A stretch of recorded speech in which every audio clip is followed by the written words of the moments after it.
Nakangiting pinapanood ni Vivian ang kaganapang nagaganap sa living room. Naririnig niya ang kwentuhan at tawanan sa paligid. Naroon ang mami at ang mga kapatid niya, sila Lane, Dennis ang mga anak nito, si Walden, ang daddy ni Zach at si Zach. 2 linggo na nakakaraan mula nang matapos ang kanyang therapy at ngayon ay isineselebra nila ang resulta ng huling medical test niya. Habang buhay pa rin siyang kailangang i-monitor at may mga gamot na kailangan niyang inumin. Pero sa kondisyon niya, bawat maliliit na tagumpay ay mahalaga. Sumiksik sa tabi niya si Zach habang natatawa pa rin sa isa sa mga joke ng mga bata. "Something is making you smile," sabi nito sa kanya. "I am happy." Nakangiti pa ring sabi ni Vivian. Hinawakan ni Zach ang kamay niya. "I am happy that you are happy." Humilig siya rito at agad niyang naisip, this must be what heaven would be like. "Those kids are damn cute," sabi ni Zach. "Sobra. I love them." Aniya. "Kailan tayo gagawa ng atin?" tanong nito. Tumingala siya rito. "Very funny." "I'm serious. The doctor said that it is possible to have children." Tumahimik siya. Kaya niya bang mangarap ng hanggang doon? "But maybe we should get married first, right?" "Nagpo-propose ka ba, Zachary?" "Yes, and I won't take no for an answer this time around." "I won't even dream of saying no." "Really? Really?" Natutuwang niyakap siya nito at hinalikan. Hey! May mga bata!" Natatawang sita nila Lane na mapansin sila. "At may mga parent din, kaya magbehave kayong dalawa dyan." Susog ni Dennis. Natatawang inakbayan siya ni Zach. Hinintay nitong maalis ang tingin ng mga kaibigan sa kanila bago muling nagsalita. "Dapat pala hindi na ako nagplano ng candlelight dinner. I should have known you're my straightforward, no frills kinda girl." "Na hindi mo type." Dagdag niya. Dahan-dahang umisi ito na para bang may biglang nakakatuwang naalala. "Sinong may sabi nun?" Ewan ko lang. Some player I remember." "Stupid guy. Baby, you are exactly my type." Sabi ni Zach bago siya muling halikan. Naisip niya ng sandaling iyon, pwede nga siguro siyang mangarap ulit. Sandali lang din ang madiskubre ni Vivian na madali lang palang masira ang mga simpleng pangarap. Minsan, ang senyales ay pwedeng maging kasing liit lamang ng isang lagnat na nagsisimula sa gitna ng gabi o ang pakiramdam na may mali na naman sa katawan niya pagising niya sa umaga. "We should go to the hospital." Agad na sabi ni Zach nang hawakan nito ang noo niya. May takot na agad sa tinig nito, gayong ibang tao ay tulog lang at pahinga ang irerekomendang sagot sa sinat. Kahit ang mga doktor sa ospital ay kinakitaan niya rin ang pagkabalisa. At may dahilan doon. Isa sa mga side effect ng stem cell transplant, ang graft versus host disease. Paliwanag sa kanila ni Dr. Bernal matapos lumabas ang resulta ng mga diagnosis. Ang ibig sabihin lamang ay hindi maganda ang reaksyon ng katawan niya sa inilagay na stem cell sa kanya. Ang gamot para kontrolin ang kondisyong iyon ay mga gamot na magpapababa ng kanyang immune system. Ang ibig sabihin ay kailangan na naman siyang manatili sa disinfected room ng ospital sa loob ng ilang linggo o maaaring buwan, depende sa magiging tugon ng kanyang katawan. Ngumiti siya. Nagpakita ng lakas sa mga tao sa paligid niya dahil ayaw niyang mag-alala ang mga ito. But she was disintegrating inside. Paulit-ulit ang pagpapasilip sa kanya ng pag-asa, ngunit paulit-ulit din ang pagkabigo. Nagsisimula na siyang matakot at magduda kung saan talaga patungo ang lahat ng to. Paano kung pinapagod niya lang ang mga tao, pinapahirapan ang mga to, pero wala rin namang mangyayari sa huli? Kailangan niya bang panoorin ng mami niya habang palalim ng palalim ang itim sa mga mata nito? Ang patuloy na pagpayat ng tatay niya dahil sa pag-aalala? Ginawa na rin lahat ng mga ito ang kakayanang ibahagi para sa kanya. Nandoong magdala ng albularyong titingin kung sakaling ibang elemento ang pinagagalingan ng sakit niya. Pastor na maglalayihan sa kanya upang paalisin ang karamdaman. At kung ano-anong alternatibong paraan para magbakasakaling isa ron na magbibigay ng kagalingan sa kanya. At si Zach, ano pa bang mga kailangan itong isakripisyo para sa kanya? Kailan pa ulit ito makakahinga mula sa walang katapusang pag-aalala? Isang beses nga ay nagisnan niya itong naglalakad pabalik-balik sa kanyang silid. "Zach," tawag niya sa pangalan nito. "Are you alright?" Huminto ito ng paglalakad at humarap sa kanya. "Yes, of course," sagot nito. Mabilis itong lumapit sa kanyang tabi. "May kailangan ka ba? Anong pakiramdam mo?" "I'm okay, Aniya. Better." Ngumiti ito bago haplusin ang noo niya. "Good. 2 days na akong walang lagnat at saka maganda na rin ang pakiramdam ko. Baka pwede na akong lumabas." "Aniya, The doctor said we need to stay longer here. Huminga siya ng malalim. Alam niyang ayaw ni Zack na alalahanin niya ang tungkol doon, pero hindi na niya mapigilan ang sarili. Zack, kaya pa ba natin to? Anong ibig mong sabihin? How's your finances? Prangkang tanong niya. Sinabi ko naman sa'yo, I will take care of this. Paano? Empatikong tanong ni Vivian. Ilang milyon na ang nagastos mo sa stem cell, sa chemo, sa radiation, sa blood transfusion, at sa lahat ng kailangan ko. I am not exactly poor, you know. Anito. No, you are not exactly liquid either. Anong gagawin mong sunod? Ibebenta mo ang business mo? Ang kondo mo? Maybe your car? Namula ang mukha nito at bahagyang tumaas ang boses nito sa kanya. Sa kauna-unahang pagkakataon. I said, I got this covered. Naiintindihan niya ang frustration na pinanggagalingan nito, kung kaya't lalo niyang naramdaman ang bigat ng frustration nito. Nakita niyang isinuklay nito ang mga daliri sa buhok nito habang tila kinakalma ang sarili. Nagdesisyon siyang wag na munang ipilit ang isyong yon dahil nakakadagdag lang ito sa tensyon ni Zack. Pero nang makatsyempo siya, ay kinausap niya ang mga doktor sa posibilidad ng pagbabalik sa out-of-patient treatment. Sa simula ay alanganin ng mga ito, pero kinumbinsi niya ang mga to na mas maganda sa kanyang well-being ang makalabas ng ospital. Nakatulong din na patuloy din ang pagganda ng kondisyon niya. Idineklara ng mga ito na mild lang ang kaso niya ng host versus graft disease. Gayunpaman, pinaghihintay pa rin siya ng isa pang rounds ng test bago siya palabasin ng ospital. May kondisyon din ng mga doktor sa pagpayag. Dapat nilang siguruhin na ang tirahan nila ay isang lugar kung saan hindi masyadong ma-expose sa polusyon o mga pwedeng panggalingan ng sakit. Nais na mga magulang niya na sa bahay na lang nila sa probinsya pero napakaraming laging tao roon. Ayaw naman niyang ipagbawal na ang pagbisita ng mga kapatid niya at pamangkin dahil lang sa kanila. Hanggat maaari, nais niyang mabuhay ng normal ang mga ito at maprotektahan sa epekto ng pagkakasakit niya. Mas kaunti ang nadadamay, mas mabuti para sa kanya. Sa pagkakataong ito, ay ang daddy naman ni Zack ang nag-alok ng solusyon sa pamamagitan ng pagpapahiram sa kanila ng isang pribadong beachfront property. Di kalayuan sa Maynila. Pag-aari ito ng chalet para bakasyonan ng mga executive at VIP guest ng kumpanya. Pero pinaayos iyon para maging residensya nilang dalawa. Gusto niyang ibalik ni Zack ang focus nito sa business nito dahil alam niya nagiging pangalawa na lang lahat dahil sa pangangalaga nito sa kanya at nararamdaman na negosyo ang epekto nun. Ayaw siyang pakinggan ni Zack. Sa halip ay nag-set up ito ng home office sa kanilang beach house. Ang nurse ang bantay niya kapag kailangang sumadya sa opisina ni Zack at wala ang mami niya. Dalawa ang marahil 3 buwan ding naging payapa ang lahat hanggang nang sumunod yung check-up. Nakita niya sa mukha ng doktor bago pa man ito magsalita na hindi maganda ang balita nito. I'm sorry, but we don't think the treatment was all that successful. Your recent results show some active cancer cells. Pero maganda ng pakiramdam ko. Protesta niya. That's a temporary condition. Sabi ng head doctor. Pinababa ng treatment ang active cells, kaya pakiramdam mo ay maayos na ang lahat, pero ang mere presence nila ay indikasyon na hindi ito magtatagal. I am sorry. What's our next option? Singit ni Zack. His voice was unintentionally shaky. Alam niyang pinipigilan nito iyon, pero nararamdaman pa rin niya ang desperasyon nito. Umiling ang doktor. Stem cell usually is our last resort, but we cannot risk doing it again. Baka hindi na kayanin ng katawan niya, especially too soon after the last one. We can try to put her on some pills that will slow down the growth of the disease. Siya naman ang nagtanong sa doktor sa pagkakataong iyon. Slow down? Not cure? Anong ibig sabihin nun? Kung wala ang medikasyon na yon, you can expect to live maybe 3 months at most. Diretsang sagot ng doktor.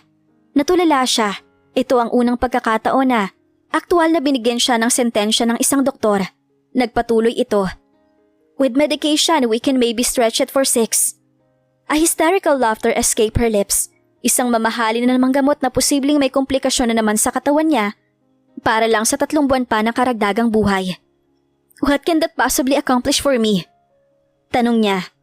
Minsan, ibinibigay namin ng ganitong treatment kahit sandali lang ang maidurugtong nito sa buhay mo. Sa pag-asang sa loob ng sandaling yon ay biglang magkakaroon ng tunay na kagalingan. May experimental medicine kaming hinahabol mula sa UK. Umaasa kaming malaking advancement iyon sa field nito. Ilang buwan na lang daw at maaari iyong makarating dito sa atin. Sinserong sabi ng doktor sa mga linyang sigurado siyang napakarami na nitong pinagsabihan. Ayaw na niyang isipin kung ilan sa mga nasabihin nito noon ang ngayon ay buhay pa rin at umaasa ang isang araw ay darating ang totoong lunas sa kanilang sakit. Pero ang hinihintay nating gamot ay ano? Experimental drugs pa rin? Tumango ang doktor. Yes, still as an experimental drugs. Lalo na doon sa nagkaroon ng failure ang stem cell transplant. Are you saying that's our only hope now? Si Zack ang nagtanong. Yes, kumpirma ng doktor. Sumubsob sa mga palad nito si Zack at pagkatapos ay hinaplos sa mga kamay ang buong muka pataas sa buhok nito. We'll do it. Sabi nito na hindi man lang siya binigyan ng pagkakataong isaboses ang kanyang opinyon. Hindi alam ni Vivian kung bakit nakaramdam siya ng galit dahil doon. Sa mga mas matitino niyang sandali, gusto ni Vivian na maging mas mabuting tao. She wanted to be kind and patient and sweet-tempered all the time, especially those who have done so much for her. Pero hindi iyon kadali lalo na sa mga araw na walang bahagi ng katawan niya ang nakakaramdam ng kahit na anong ginhawa. O sa mga araw na parang sinisilaban ng utak niya. O sa mga araw na sinasalubong siya ng depresyon. Sa mas matitino niyang sandali, naaawa siya sa mga taong halos isinuko na ang sariling buhay para sa kanya. Samantalang hindi naman ito mga alam kung hanggang saan ang lahat ng ito. Sa mas matitino niyang sandali, alam niyang kailangan pa niyang lumaban para sa mga ito. Pero hindi lahat ng sandali sa buhay niya ay may katinuan. May mga araw na kailangan niyang hilahin ang sarili niya para makabangon ng kama. Merong ni hindi na niya kayang kumilos dahil bawat galaw ay nagdadala ng tila walang katapusang pagkahilo. May mga araw na tila maghapon na lamang siya nagsusuka o kaya naman ay parang nilalagari ang kanyang kalamnan sa sakit. Pero mas matindi pa sa lahat ng pinagdadaanan niya ay ang alam niyang sakit na pinagdadaanan ng mga taong nagmamahal sa kanya. Malimit ay pinipigilan na niya ang mga magulang niyang dumalaw dahil natatakot siyang abutan siya ng mga ito sa mga masamang araw niya. Malimit ay iniisip niyang sana ay hindi na lang pinagdaraanan ito ni Zack dahil sa kanya. Isang umaga ay tinitigan niya ang pills na kailangan niyang inumin ng umagang iyon at naalala ang sinabi ng doktor. Hindi ka pagagalingin ito, pababagalin lang nito ang pagkalat ng malignant cells para pahabain pa ang buhay mo. She gave a bitter smile para pahabain pa ang buhay niya. Para pahabain pa ang paghihirap ni Zack, ng mami at daddy niya, ng mga kapatid niya, pati na nila Lane. Samantalang kung wala na siya, masasaktan na mga ito. Pagkatapos ay, maaari na itong ituloy ang sariling mga buhay. One-time big-time pain rather than prolonging the agony. Hindi ba mas maganda pa yon? Tinignan niya ang sarili niya sa salamin. She didn't even look the same anymore. Wala siyang buhok, payat ang kanyang muka at parang sa manika ang kanyang balat na pinakinis ng chemo drugs. Lumabas siya ng banyo, kuyom sa palad ang mga gamot. Dumiretso siya sa terasa ng bahay na yon na tumatanaw sa dagat. Naririnig niya mula sa loob ang paggalaw ng private nurse na siya rin naghahanda ng kanyang almusal. Medyo tanghali na pero malamig pa rin ang hangin. Parang nagbabadya ng pag-ulan. Naalala niyang umuulan nung una niyang makilala si Zack. Niyakap niya ang sarili laban sa lamig na nanunuot sa katawan niya. She wished Zack was here. Umalis ito kahapon para sa ilang importanteng gagawin daw sa opisina. Pero alam niyang totoo. Nakikipag-usap na ito sa ama para sa merger ng Level Up Socialis dahil hindi na nito kayang sarilinin ng pagpapalago ng negosyo. Aksidente niyang nalaman iyon. Tulad din ng kung paanong aksidente niya ring nalaman ang tungkol sa pagsasanla nito ng Heaven. Palabas siya ng Teresang ito minsan nang maabutan niyang kausap nito ang accountant. At may kung anong pakiramdam siyang nagsasabi sa kanya na may kung ano man ang usapan doon na itinatago iyon sa kanya. Sir, hindi na po tayong pwede humingi pa ng dagdag na loan para sa garden. Pinakamataas na evaluation na ang ginamit ng bangko sa rate na ibinigay nila sa atin nang ipasok natin yung collateral. Ginawa nila yon dahil valued client ka nila. Nang mga nakaraang buwan, halos hindi po tayo nakakabayad ng principal. Interest lang ang gumagalaw. Kaya't hindi pa nireremata yon. Kaya palagay ko po ay imposibleng humiling pa ng dagdag na kailangan mo para sa pinagsamang gastos ng hospitalasyong ito at para sa karagdagang budget na kailangan para sa pabrika sa Laguna. Anong pwede nating gawin? Kahit pabulong ang pagkakasalita nito, ay naririnig niya ang pinaghalong tensyon at pag-aalala sa boses nito. Pwede po nating ibenta ang Heaven. Napasandal siya sa kinatatayuan kasabay ng mahinang pagmumura ni Zack sa labas. Bigyan mo ako ng hanggang bukas. Mag-iisip lang ako kung may iba pang paraan. Madaming nagiging problema si Zack na hindi sinasabi sa kanya. Dahil nauubos ang panahon at atensyon nito sa kanya, ay napapabayaan nito ang mga detalye ng negosyo nito. Bumaba ang development ng mga bagong produktong siyang inaabangan ng mga mamimili ng brand na ito. Ang mga bagong investment ay pinatatakbo ng mga manager na hindi katulad nito ang drive at dahil doon ay gumagastos ng mas malaki kesa na unang projections nito. And then there was her treatment. Ang tanging nitong ipinapaalam sa kanya ay pumayag na ito sa pagsasanib ng negosyo nito sa ama. Sa isang banda, maganda iyong senyales para sa relasyon ng mag-ama. Sa kabilang banda, alam niyang hindi iyon ang tunay na gusto ni Zack. Iyon lang ang napagpasyahang gawin para manatili sa mga kamay nito ang hardin ng ina, ang level up at siya. Habang iniisip pa lang niya ito ay nakita niyang pumarada ang kotse nito sa harapan ng cottage. Hindi nito namamalayan ang presensya niya pero pinanood niya ito. Hinaplos nito ang buhok. God, he looked so tired. Ni hindi na niya mabanaag ang lalaking unang lumapit sa kanya sa bar. He still looked handsome though. Isinuklay nito ang mga daliri sa buhok. Tumanaw sa dagat at nagbuntong hininga. Kitang-kita sa hakap ng polo sa katawan ng ibinagsak ng katawan at sa pagkakatayo nito ang pagod. Marahil ay hindi pa rin natutulog kung naroon ito sa kanila ng ganito kaaga. Pumihit ito patungo sa direksyon niya. Saka lang siya nito nakita. Napansin niya ang biglang pagbabago ng anyo nito. O baka mas tamang sabihing, napansin niya ang pagpipilit nitong magbago ng anyo para sa benepisyo niya. Tumuwid ang tindig nito. Naglakad ng mas mabilis at ngumiti para rin sa kanya. Ginantihan niya rin ang ngiti nito at sinubukan niya ring ayusin ang sarili upang hindi ito mag-alala sa kanya. Wala sa tabi niya si Vivian na magising si Zack. Masyado siya sigurong pagod. Napalalim ang tulog niya kung kaya't hindi niya maramdaman ang pag-alis nito. Bumangon siya at sumilip sa bintana. Sure enough, he found him sitting by the beach. Hawak nito ang drawing pad na malimit itong dalhin kapag tumatambay mag-isa doon. Ang ibang tao ay kumukuha ng pictures para alalahanin ng isang lugar. Si Vivian ay iginuguhit iyon. Kumukonekta sa mata ko at sa kamay ko at pabalik ang impresyon ng isang lugar. That way, mas malinaw siya sa isipan ko.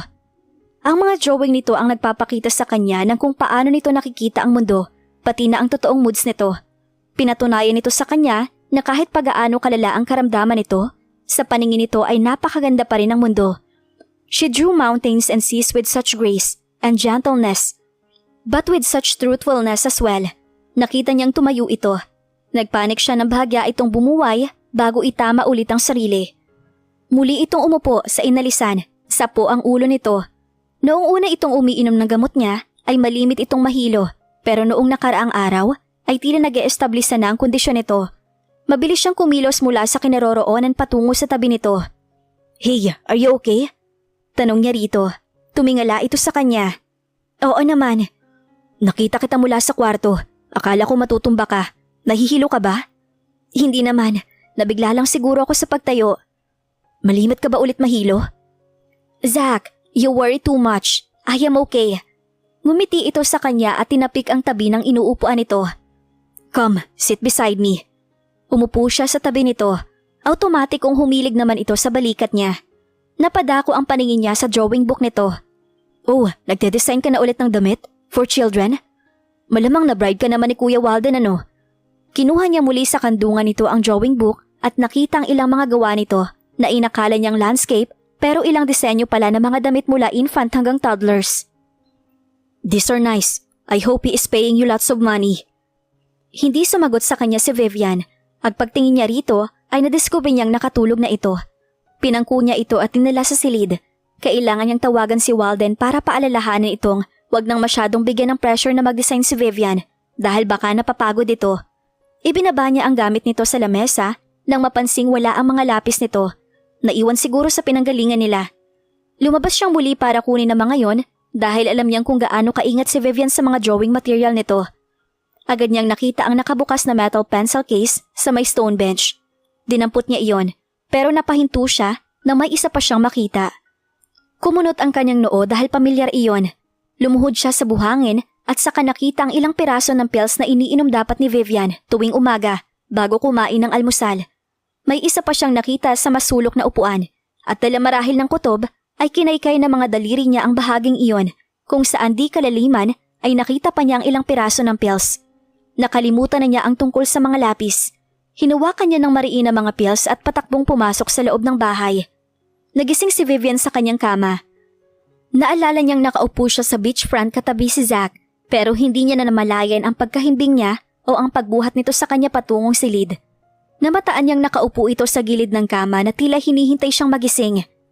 I'm sorry, nakatulog ako. Anong oras na? Tanong niya habang tumatayo mula sa kama. 10 o'clock. Anito, hindi niya mabasa kung anong ibig sabihin ng pagkakatitig nito sa kanya. Kumunot ang noo niya. Oh, sorry. Gutom ka na ba? We should have breakfast then. Vivian, hindi na umaga. It's 10 o'clock in the evening. Huminto siya sa kinatatayuan at pumihit siya para tumingin sa labas. Madilim na nga. Akala niya kanina ay ibinabalang nito ang blinds dahil natutulog siya. Ang ibig sabihin nito ay maghapon na siyang natutulog. I'm sorry, sabi niya kay Zach. Anong totoo mong ipinagsasorry, Vivian? Tanong nito sa kanya. Ibinuka niya ang bibig para magsalita pero muli niyang itinikom iyon. Nagugulumihanan talaga siya dahil hindi niya alam kung sinasabi nito. Nagsasorry ka ba na nakatulog ka buong maghapon? O dahil hindi maayos ang pakiramdam mo at hindi mo sinasabi sa amin? O dahil alam mo kung bakit ka nagkakaganyan? Anong ibig mong sabihin? Bullshit, Vivian! Napapitlag siya. Sa buong panahong magkakilala sila ni Zach ay hindi pa ito sumigaw sa kanya ng ganito. Zach! Hindi nagbago ang tono o ang lakas ng boses nito. Alam mo eksakto kung anong ibig kong sabihin. Nang hindi siya magsalita ay lumapit ito sa kanya at ibinagsak sa harapan niya ang mga pills na hindi niya iniinom. Matagal siyang nakatungo sa pagkakatitig dito bago niya iniangat ang ulo para tingnan ang mukha nito. Ngayon, sa palagay ko ay ikaw ang dapat magpaliwanag kung anong ibig mong sabihin ito. Hindi niya kayang tagpuin ang mga mata nito. Muli siyang tumungo at tinitigan ng ilang piraso ng kanyang mga gamot at nang lumalabo na iyon sa kanyang paningin dahil nahihilam siya ng sarili niyang luha ay lumuhod siya para isa-isang pulutin iyon. Lumuhod din si Zach at marahas na hinawakan nito ang mga kamay niya para pigilan ang ginagawa niya. Bakit mo ginagawa to? Bakit hindi mo iniinom ang mga gamot mo? Gusto mo na bang mamatay? Oo. Kumawala siya sa hawak nito. Gusto ko nang mamatay. Gusto ko nang matapos ang lahat ng to. Bumitiw ito sa kanya at tila tuluyan ang naubos ang lakas niya. Napaupo siya sa sahig at sumandal sa gilid ng kama. Tila ganoon din si Zach. Parang iniga ng pag-amin niya ang lahat ng galit at paglaban mula sa katawan nito dahil sa admisyon niya. Why? Mahinang tanong nito. Tumingin siya rito pero hindi niya masyadong makita ang mukha nito. Nahihilam siya ng luha sa mga mata niya. Alam mo ba kung paano ko pinagsisisihan na nakaligtas pa ako dati? Na nagkita pa tayo ulit? Na pinatawad mo pa ako at inalagaan ng ganito? Why? Parang batang ulit nito.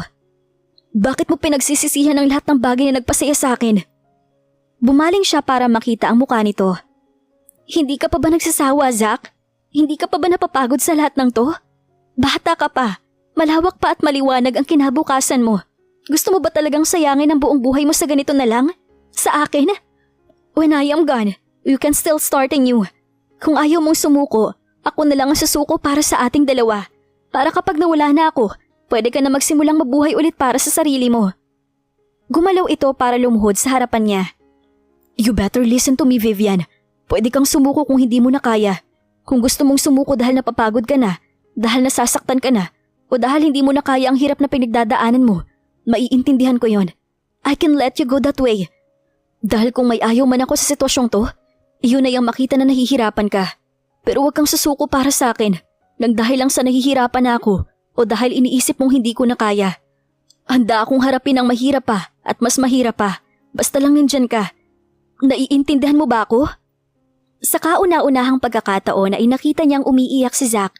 Tumango siya at hinawakan ang mukha nito. How could she have thought for a single moment that it will be a fine to leave him like this? Her dear Zach, her beloved Zach. Kung aalis man siya, kailangan niya munang ihanda ito. At kung kailangan niya ng mas mahaba pang panahon, para doon ay iyon ang dapat na ipaglaban niya. I'm sorry. She leaned forward to kiss him.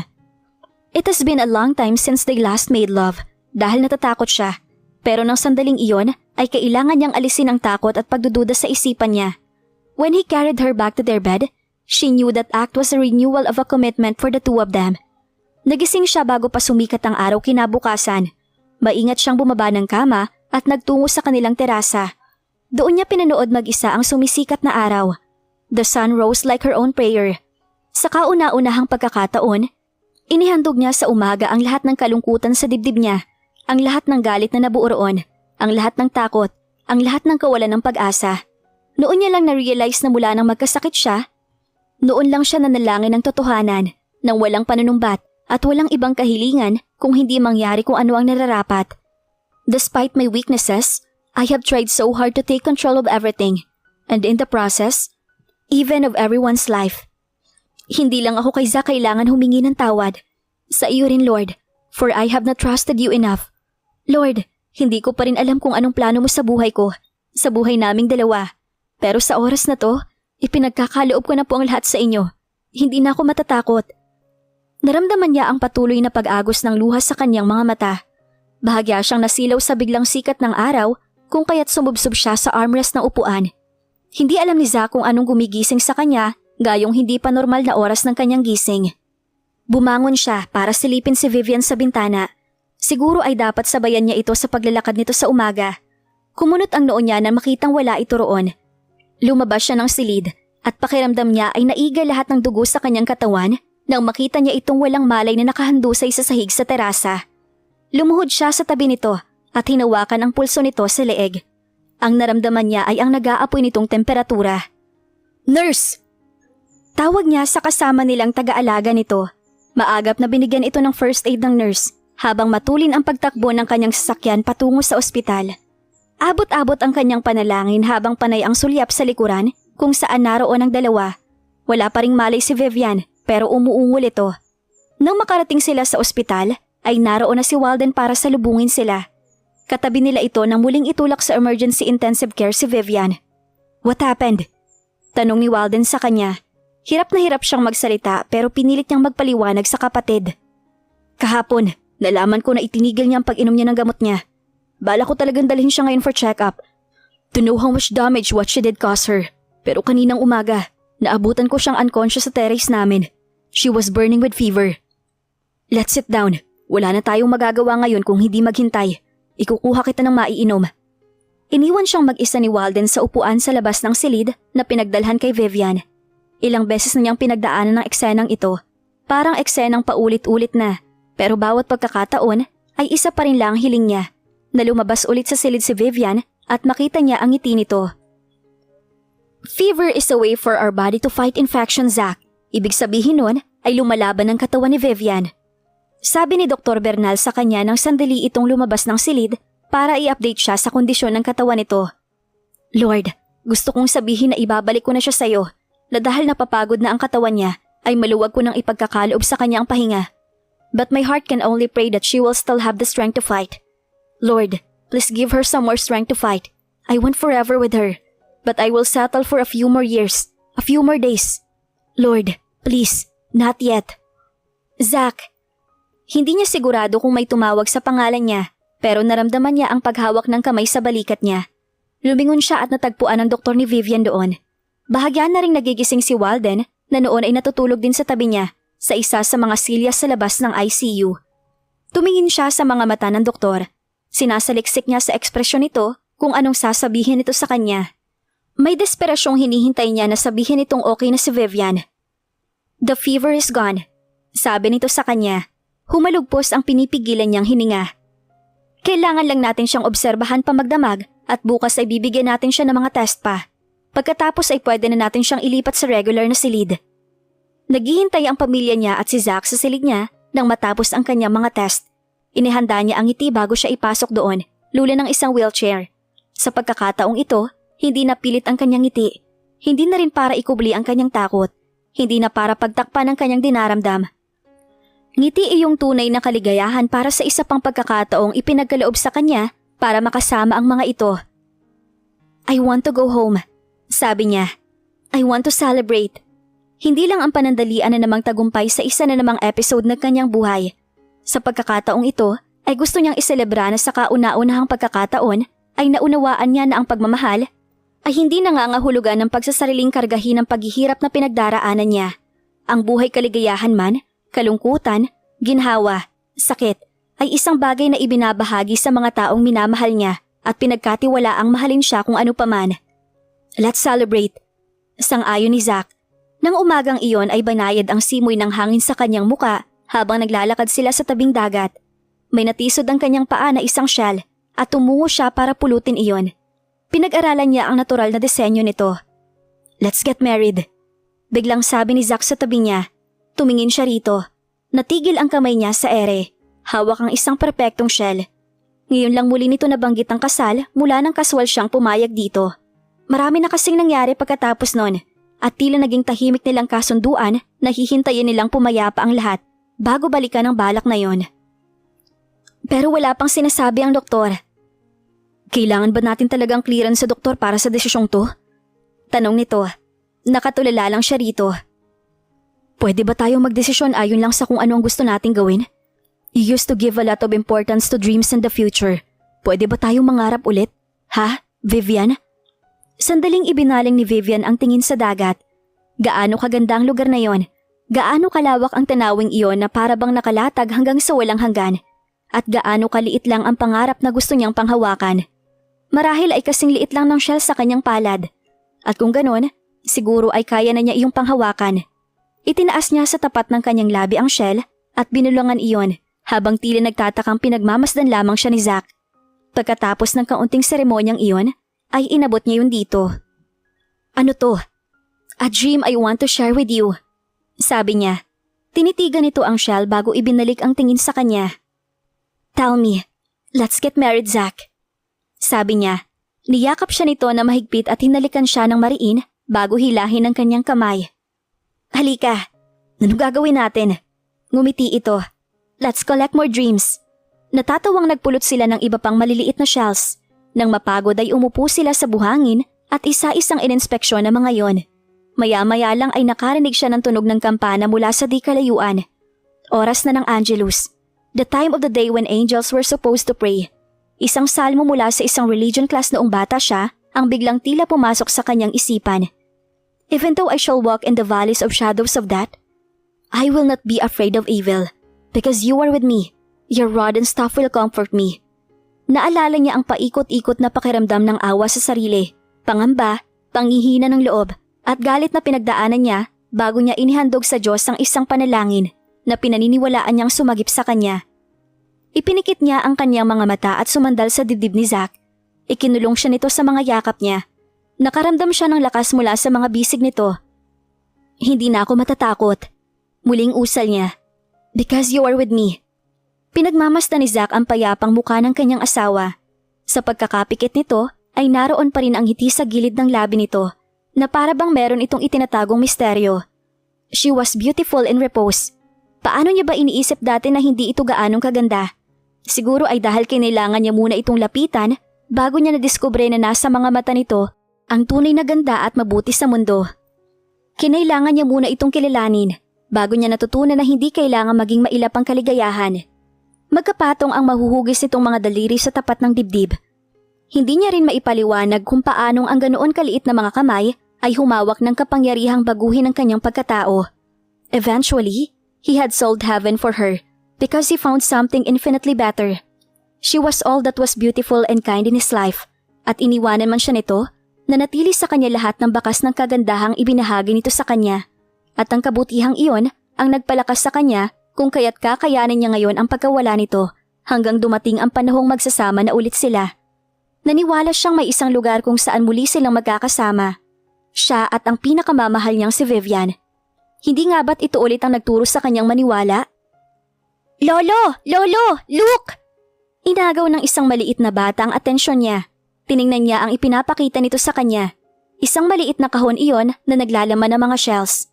Naalala niyang pinulot nila iyon ni Vivian sa beach nang sunod na araw na nadiskubre niyang gusto na nitong sumuko. Bawat isang shell na naroon ay may katnubas na pangarap. Ito ay para sa marami pang panahon na magkasama tayong dalawa. Inilagay niya ang unang shell sa palad nito. Ito ay para sa mga oras na pwede kong hawakan ng kamay mo. Mga pangarap. They will get married. They will have beautiful children. They will have happy grandchildren. They will grow old together. Sabi ng doktor ay mapalad na sila sa 5 taon. Mirakulo na ang 10. Pero higit doon ang ibinibigay sa kanila. 30 taon, 2 anak, 3 apo at ang pagkakataong makita ang pagputi ng kanilang mga buhok at pagsisimula sa guhit sa kanilang muka. "Jenny," haplos niya sa buhok ng batang nagtataglay na mga matang kaparehas na kaparehas ng kay Vivian. "Saan mo to nakuha?" "Lola gave it to me." Nagmamalaking sabi nito. Sabi niya, there's are her treasures. Nagsimula siyang umiyak. Hindi dahil sa hinagpis, kahit alam niyang habang buhay niyang kasasabi kang makita ulit ito. He was crying for those dreams came true. Those treasures that will forever be worth more than gold or diamond in his heart. More than heaven. Dito na po nagtatapos ang ating maikling kwento. Maraming salamat po sa lahat ng sumuporta at sumubaybay. Muli ay magkita-kita po tayo sa susunod nating istorya.